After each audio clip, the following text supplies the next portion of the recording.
শীতের দিনে কিন্তু ছাদে রোদ পোহাতে মিষ্টি মিষ্টি রোদ পোহাতে অনেক ভালো লাগে। তো আজকে অনেক দিন পরে ছাদে চলে গিয়েছিলাম, অনেক ভালো লাগতেছিল। তো সবাই কেমন আছো তোমরা? আমি তো আলহামদুলিল্লাহ ভালো আছি। তো অনেক ফুল ফুটে আছে, অনেক ফুল ফুটে ঝরেও গেছে, কারণ আমি অনেক দিন পরে এসেছি। হলুদ গোলাপ ফুটে আছে, লাল গোলাপ। আর এই শীতে কিন্তু যত রকমের ফুল ফল সবজি হয়, কেন আমি জানি না, খুব সুন্দর লাগে দেখতে। আর সব কিছুতেই আরাম। আমার শীত অনেক ভালো লাগে। শীতের দিন, ঠান্ডা দিন বলতেই আমার অনেক ভালো লাগে। তার ঘুরে ঘুরে দেখতেছিলাম যে কি কি গাছে সার দিতে হবে।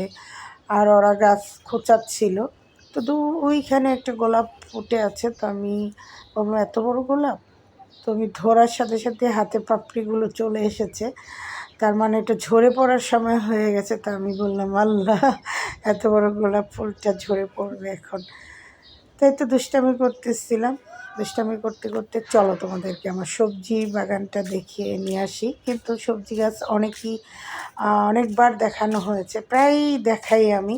তো মাশাআল্লাহ, ওই যে একটা লাউ ধরে আছে, অনেক লাউ খাওয়া হয়েছে। এই লাউটা এখনও খাওয়ার উপযুক্ত হয়নি, হয়েছে, কিন্তু আরেক কয়েকদিন পরে পারলে ভালো হবে। আর অনেক বরবটি করলা ঝুলে আছে, বোঝা যাচ্ছে কিনা জানি না।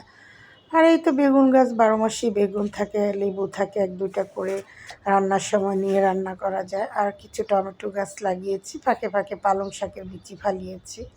তো সবাই এরকম ছাদে সবজি বাগান করবা। তো ভালো থাকবা, সাবধানে থাকবা, সুস্থ থাকবা। Thank you for watching.